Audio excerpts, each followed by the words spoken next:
Hello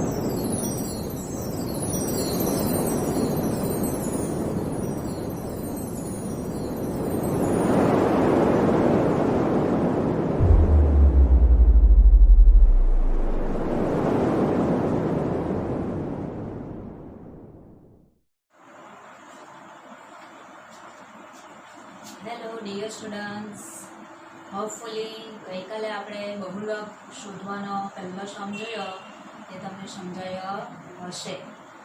અને આજે આપણે એક્સરસાઇઝ 14.2નો ક્વેશ્ચન નંબર 1 જોઈશું, જેની રકમ આ રીતે છે કે નીચેનો કોષ્ટક એક વર્ષ દરમિયાન એક દવાખાનામાં દાખલ થયેલા દર્દીઓની ઉંમર દર્શાવે છે. ઉપર આપેલ માહિતી માટે બહુલક અને મધ્યક શોધો. કેન્દ્રીય મધ્યવર્તી સ્થિતિના આ બે માપોની સરખામણી અને અર્થઘટન કરો. એટલે બાળકો અહીં સૌથી પહેલા તો આપણે બે વસ્તુ ફાઇન્ડ આઉટ કરવાની છે કે એક તો શું ફાઇન્ડ આઉટ કરવાનું છે, બહુલક, અને બીજું શું, મધ્ય. આ થયો આપણો એક ક્વેશ્ચન. સેકન્ડ ક્વેશ્ચન છે કે કેન્દ્રીય મધ્યવર્તી સ્થિતિના આ બે માપોની શું કરવાની, સરખામણી. કેન્દ્રીય મધ્યવર્તી સ્થિતિના માપો એટલે કે આપણે આગળ વાત કરી છે મધ્યવર્તી સ્થિતિના માપો, જે અહીં કહીશું. અહીં આપણે શોધવાના છે કયા, બહુલક અને મધ્યક. બહુલક અને મધ્યક આપણે શોધશું અને ત્યારબાદ આપણે એની શું કરશું, કમ્પેરિઝન, ધેટ મીન કે સરખામણી કરવાની કીધી છે. અને ત્યાર પછી શું કરવાનું છે, એનું અર્થઘટન. એટલે ક્વેશ્ચન આપણો આ રીતનો છે. સૌથી પહેલા આપણને અહીં આપી દીધું છે ઉંમર, એટલે કે દર્દીઓની ઉંમર શામાં આપી છે, વર્ષમાં. અને એની બાજુની કોલમમાં શું આપ્યું છે આપણને, દર્દીઓની સંખ્યા. એટલે કે જે 6 દર્દીઓ છે, 6 પેશન્ટ છે, એની ઉંમર કેટલી છે તો 5, 6, 7 થી ક્યાં સુધી આવશે, 14 સુધી. 15 નો સમાવેશ આપણે અહીં કરતા નથી. એ જ રીતે 11 દર્દીઓ છે તો એની ઉંમર ક્યાંથી આપણે ચાલુ કરવાની છે તો 15 થી ચાલુ થશે. તે ક્યાં સુધી લેવાની, આપણે 24 સુધી. એ જ રીતે આ બધા દર્દીઓની સંખ્યા અને એની ઉંમર આપણને ટેબલમાં આપ્યા છે. હવે સૌથી પહેલા આપણે આ જે માહિતી આપી છે એના માટે શું મેળવીશું, મધ્યક. મધ્યક માટે આપણે કોલમ બનાવીશું. અહીં સૌથી પહેલા શું શોધશું આપણે, મધ્યક કિંમત, અને જેનો સિમ્બલ શું છે, XI. અને દર્દીઓની સંખ્યાને આપણે શું લેવાનું, FY, એટલે કે આવૃત્તિ. અને ઉંમર વર્ષમાં છે એને શું લેવાનું આપણે, વર્ગ. બધું લઈ લીધું. હવે મધ્ય કિંમત શોધવાનો આપણી પાસે ફોર્મ્યુલા છે જ કે આપેલા વર્ગની અર્ધસીમા પ્લસ શું કરવાનો, ઉધ્વસીમા ભાગ્યા શું કરતા છે આપણે 2. ચાલો 15 પ્લસ 5 is 20, 20 પ્લસ 2 is 10. એટલે પહેલો જે વર્ગ છે 5 to 15 એની આપણને મધ્ય કિંમત મળી ગઈ કેટલી, 10. હવે આપણે તમે જો કે અહીં વર્ગ લંબાઈ કેટલી મળવાની તો 15 - 5 is 10. અથવા તો તમે આમ પણ સરવાળો કરો કે 5 ને 10 15, 15 ને 10 25, એ રીતે. એટલે વર્ગ લંબાઈ કેટલી થવાની, 10. એટલે આપણે અહીં શોર્ટકટ કરશું તો જે ડિફરન્સ હોય એને શું આવી જશે, અહીં ઘડિયો જ આવશે. એટલે 10, પછી 10 માં 10 એટલે 20, પછી આગળના વર્ગ માટે 30, 40, 50, અને છેલ્લા વર્ગ માટે મધ્ય કિંમત શું મળવાની, 60. અને તમે આ રીતે પણ ચેક કરી શકો છો કે 55 ને 5 60, 60 ને 60 કેટલા થવાના, 120. અને 120 ભાગ્યા 2 કરીએ એટલે કેટલા મળવાના, 7. એટલે આ રીતે પણ તમે શોધી શકો છો જ. હવે આગળની આપણે કોલમ બનાવીએ.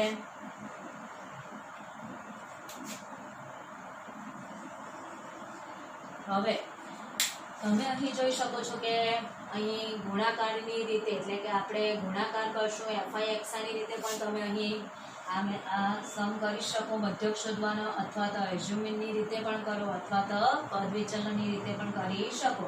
પણ FI માં ગુણાકાર ઇઝી થશે, પણ સરવાળામાં આપણે કોઈક વાર અટવાઈ જઈએ. એટલે આપણે સૌથી ઇઝી મેથડ કઈ પડશે આપણને, તો પદ વિચલનની રીત. પદ વિચલનની રીત માટે હવે આપણે કોલમ બનાવીશું. તો કોલમ આવશે કઈ યુઆઈ નું ફોર્મ્યુલા શું આવશે xi માઇનસ a ના છેદમાં શું આવશે h. તો સૌથી પહેલા અહીં આપણે શું ધરવાનો રહેશે મધ્ય કિંમતમાંથી ધરેલો મધ્ય a. હવે તમે અહીં જો કે કેટલા છે આપણી પાસે વર્ગો તો 6 વર્ગો છે.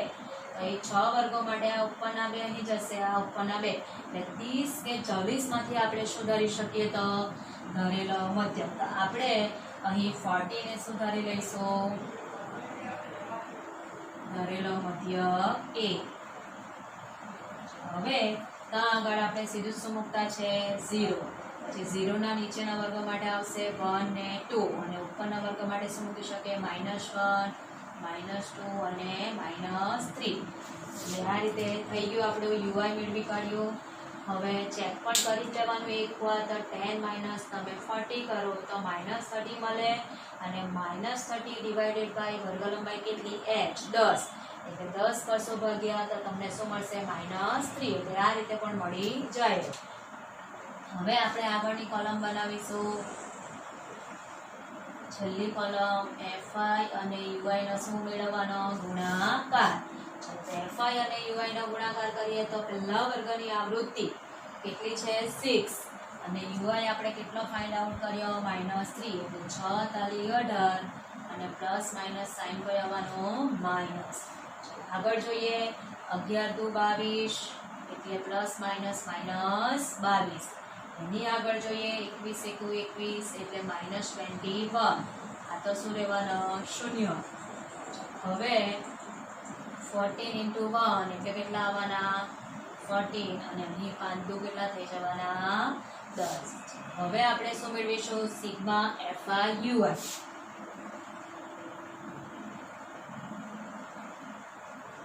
સિગ્મા fi ui મેળવવા માટે સૌથી પહેલા આપણે શું કરતા હતા તો માઇનસ વાળાનો સરવાળો કરવાનો અને પછી શું કરવાના પ્લસ વાળાનો સરવાળો. તો માઇનસ વાળાનો સરવાળો કરીએ તો 8 ને 10 ને 11 બધી 1 1 ને 2 ને 4 ને 2 6 એટલે કેટલા મળ્યા -61. હવે આગળ જોઈએ તો 14 ને 10 સાત કેટલા થવાના 24 એટલે -61 પ્લસ 24. ચાલો આગળ સાદુરૂપ આપશું આપણે તો 11 માંથી 4 જશે એટલે કેટલા રહેવાના 7 અને 5 માંથી 2 જશે તો કેટલા રહેવાના 3. એટલે મોટી સંખ્યાનું સાઇન આવશે તો અહીં સિગ્મા fi આપણને શું મળવાનો -37. હવે એક વસ્તુ આપણને અહીં આપી નથી રકમમાં તમે જોઈ શકો છો તો શું નથી આપી સિગ્મા fi એટલે કે n આપ્યો નથી. તો n આપણે શોધશું અહીં એટલે કે સિગ્મા fi.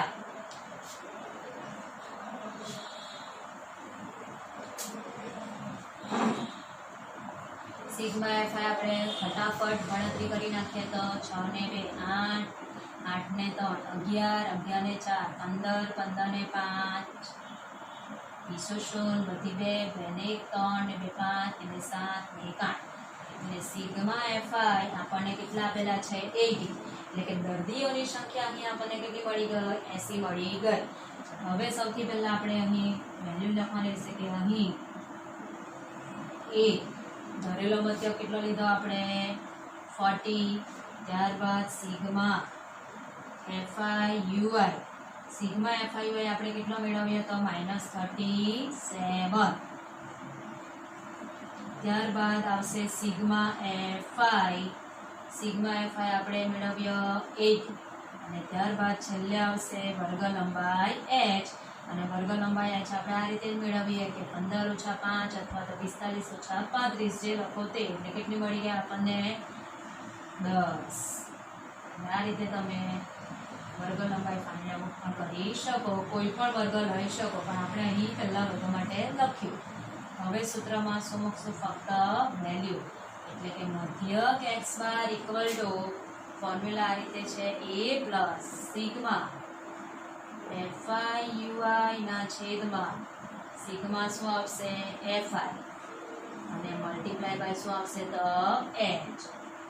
a ની વેલ્યુ મૂકીએ તો કેટલા એ છે 40 પ્લસ સિગ્મા FIY માઇનસ 37 આખાના છેદમાં કેટલા આવવાના 80 અને મલ્ટીપ્લાય બાય કેટલા કરશું તો આપણે 10.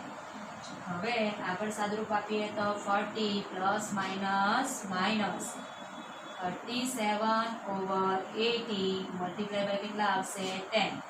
અહીં 10 આઠા 80 થઈ જવાના એટલે 40 માઇનસ 37 ડિવાઇડેડ બાય કેટલા કરશું આપણે 1.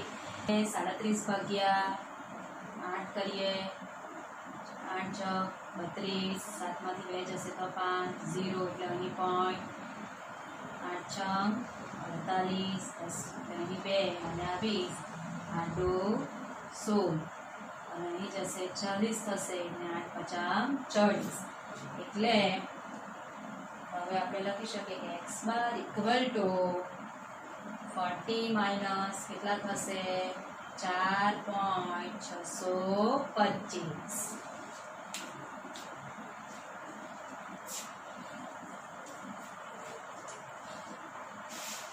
હવે આપણે બાદબાકી કરવાની રહેશે ફક્ત તો 40 માઇનસ કેટલા કરશો 4.625 વેરી લઈએ 3 10 9 10 9 10 10 માંથી 5 જશે તો 5 3 માંથી 2 જાય તો 7 3 માં 6 જાય તો 3 માંથી 4 જાય તો 5 અને 3 એટલે અહીં આપણને મધ્યક x બાર મળી ગયો 35.37 આશરે 35.375 એટલે કે લખી શકીએ આપણે 35.37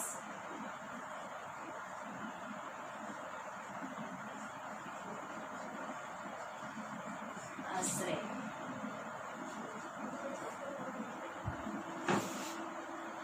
હવે આપણે પદ વિચલન રીતે શું મેળવી લીધો મધ્ય અને હવે આપણે ત્યાર પછી આપણે શોધશું તો શું મેળવશું બહુલક.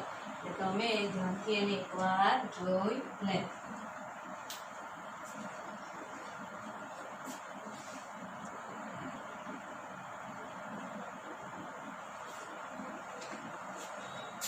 હવે આપણે બહુલક શોધીએ આજ માહિતી માટે. તો ગઈકાલે આપણે જોયું હતું કે સૌથી પહેલા આપણે બહુલક મેળવવા માટે શું શોધવું પડે બહુલક વર્ગ. અને બહુલક વર્ગ આપણે કેવી રીતે શોધ્યો તો સૌથી મહત્તમ આવૃત્તિ એટલે આપેલી જે આવૃત્તિઓ છે એમાં સૌથી મહત્તમ આવૃત્તિ સૌથી પહેલા આપણે શોધી લેવી. તો સૌથી મહત્તમ આવૃત્તિ કઈ છે અહીં તો 23 છે. કેટલી છે 23. એ 23 ની સામેનો વર્ગ એટલે કે એને અનુરૂપ વર્ગ કયો 35 થી 45 તે આપણો શું થશે બહુલકીય વર્ગ. એટલે લખીએ અહીં આપણે કે અહીં 23 એ સૌથી મહત્તમ આવૃત્તિ છે. સૌથી શું છે મહત્તમ આવૃત્તિ છે માટે બહુલક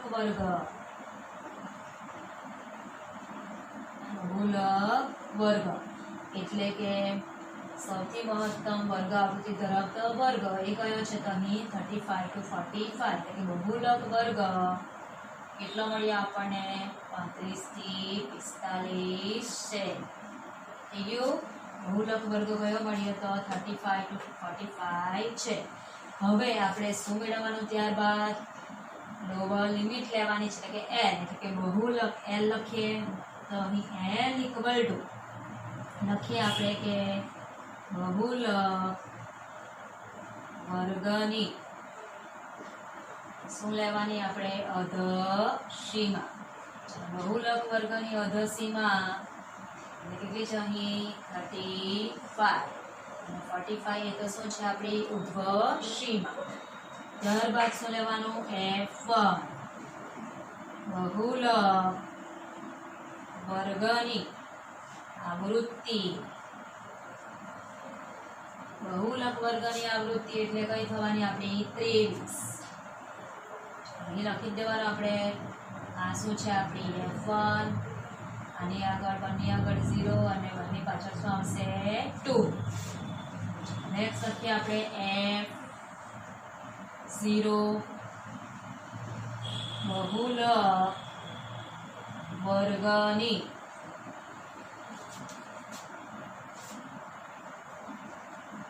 આગળના વર્ગની શું લઈશું આપણે આવૃત્તિ. ચાલો આગળના વર્ગની આવૃત્તિ એટલે વર્ગ કયો છે તો 25 થી 35 અને તે વર્ગની આવૃત્તિ કેટલી છે 21. એટલે એ શું થવાનું આપણું f0. આગળ લખીએ f2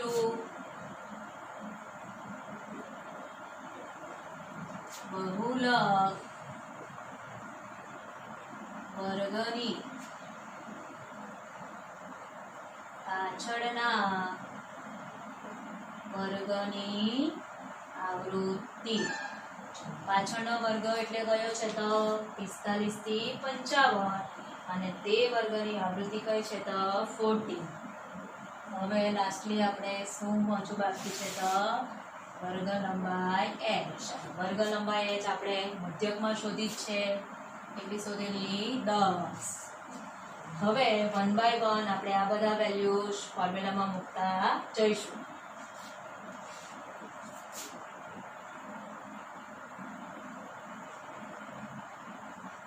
તો બહુલક શોધવા માટેનું સૂત્ર છે બહુલક z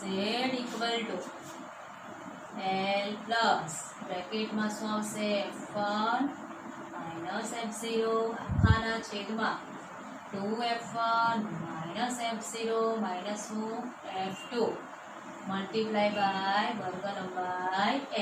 આ થયું આપણું બહુલક શોધવા માટેનું સૂત્ર. L લઈએ 35. f1 is 23. f0 is 21. છેદમાં લખીએ 2f1 f1 is 23. f0 એટલે પાછું આપણે લખવાની છે કેટલી તો 21 અને છેલ્લે માઇનસ f2 પાછળના વર્ગની આવૃત્તિ કેટલી 40 અને મલ્ટીપ્લાય કરીશું લખશું 10. આ 1 by 1 આપણે વેલ્યુઝ લખીએ પછી સાદુરૂપ આપણે ધ્યાનપૂર્વક આપવું.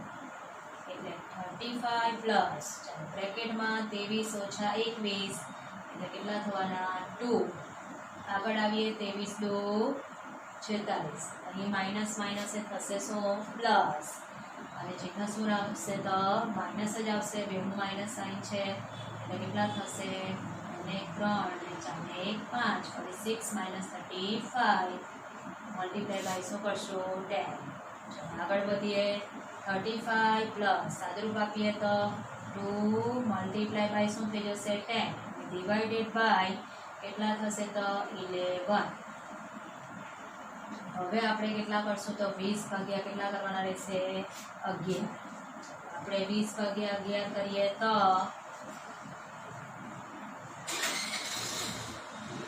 11 એકા શું થશે 11 9 વધશે એટલે 90. પછી અહીં એટલે આપણે પોઈન્ટ આવશે 1 પોઈન્ટ. 11 8 શું થશે 88. કેટલા બચવાના 2 20 થયા. પાછો 11 એકા 11 એટલે 35 પ્લસ કેટલા થશે 1.81.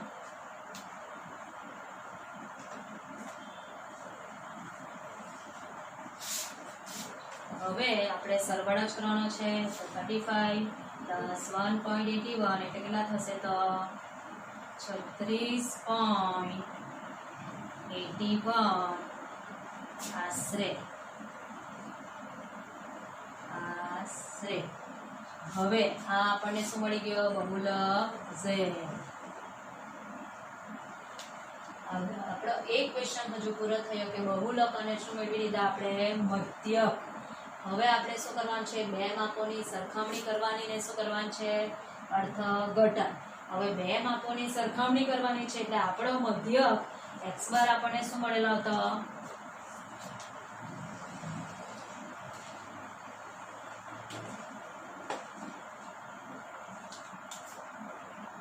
x x bar equal to શું મળેલા હતા 35.37 શું લખવાનું આશરે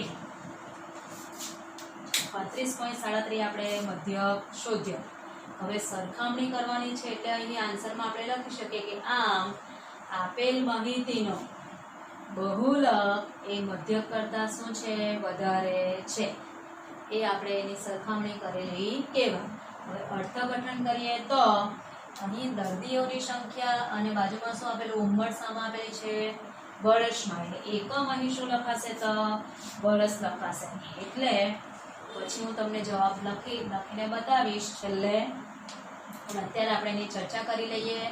તો અર્થઘટન આપણે આ રીતે કરીશું કે દવાખાનામાં દાખલ થયેલ મહત્તમ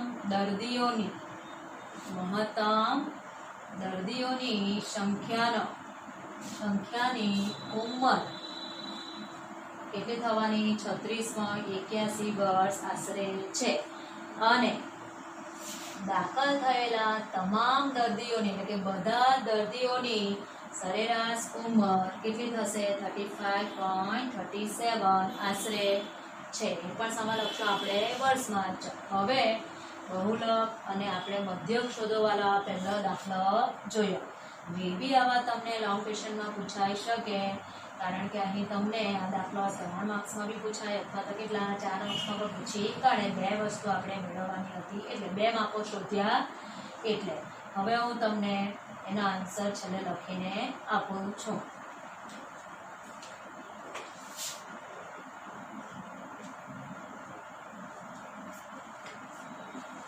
અર્થઘટન આ રીતે છેલ્લે આપણે લખવાનું રહેશે કે દવાખાનામાં દાખલ થઈ દર્દીઓ પૈકી મહત્તમ સંખ્યાના દર્દીઓની ઉંમર 36.81 વર્ષ છે અને દાખલ થયેલ બધા જ દર્દીઓની શું સરેરાશ ઉંમર, સરેરાશ એટલે શું શોધ્યું આપણે મધ્યક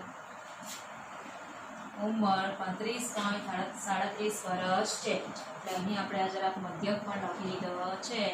તમે આગળ તો લખેલો એટલે શોધ્યો છે જ. હોપફુલી આજનો દાખલો પણ તમને સમજાયો હશે અને તમે ઘરેથી આ સમજીને તમારી નોટબુકમાં એને કોપી કરશો.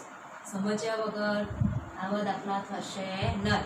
અને સૌથી પહેલાં તો તમને કીધું જ છે કે જે બહુલકનું સૂત્ર છે તમારે શું કરવું પડશે, વારંવાર લખ્યા કરવું પડશે તો તમને ઇઝી ગોઈંગ યાદ રહી જશે. અને મોસ્ટ ઇમ્પોર્ટન્ટ વાત આપણે કરીએ કે અહીં આપણને જે બહુલકની વેલ્યુ મળી એટલે કે કેટલી મળી આપણને બહુલક 36.81, તે તમે જોઈ શકો કે બહુલક વર્ગ છે આપણો કયો 35 થી 45 એની વચ્ચેની વેલ્યુ મળે છે. કેટલી 35 થી 45ની. ગઈકાલે આપણે જે દાખલો જોયેલો હતો એમાં પણ સેમ થિંગ એ જ હતું કે બહુલક જે આપણને મળશે હંમેશા એટલે કે બહુલકની કિંમત એટલે કે બહુલકનું મૂલ્ય હંમેશા બહુલક વર્ગની શું કહેવાશે વચ્ચેની કોઈ કિંમત આપણને મળશે. સપોઝ કે અહીં આપણને બહુલક આવો મળી જશે કે 46, તો એ આપણો રોંગ કહેવાતે આન્સર, કારણ કે 46 તો એ વર્ગોની વચ્ચે આપણી કોઈ કિંમત નથી. એટલે બહુલક હંમેશા એ બહુલક વર્ગ વચ્ચેની કોઈ કિંમત તમને મળશે. મધ્યક માટે એવું થશે નહીં, બીકોઝ કે મધ્યકમાં આપણે કેવું કે એક્સાઈમાંથી કોઈ પણને શું ધરી શકીએ, ધરેલો મધ્યક. એટલે એ વસ્તુ મધ્યકમાં પોસિબલ થશે નહીં. હા, તમે જે વચ્ચેનો વર્ગ હશે મે બી તો તમને એમાં આન્સર મળી શકે. અત્યારે આપણે વચ્ચેના વર્ગમાં ધરેલું હતું 23 ને અહીંયા ધરેલા હતા બરાબર, તો એનો આન્સર આપણને અહીં મળી જાય કે કેટલો મળ્યો 35.37. તો ધારો કે તમે અહીંયા ઉપરના વર્ગ માટે ધરતે તો એ આન્સર અહીં તો મળવાનો જ નથી. એટલે મધ્યક માટે એ આપણે એ શક્ય નથી. શક્ય કેમ થાય કે આપણે વચ્ચે અહીં ધરશું તો જ એ પોસિબલ થશે. એટલે તમને એમ થાય કે બહુલકમાં આવે તો મધ્યકમાં કેમ ના આવી શકે, અને એનું રીઝન આપણે કીધું જ છે કે આપણે મધ્ય કિંમત આપેલી હોય એમાંથી કોઈ પણને સુધારીએ એ ધારીએ એટલા માટે. હવે આપણે અહીં અટકીશું અને પછીના સમ આપણે આગળના લેક્ચરમાં જોઈશું. Thank you very much.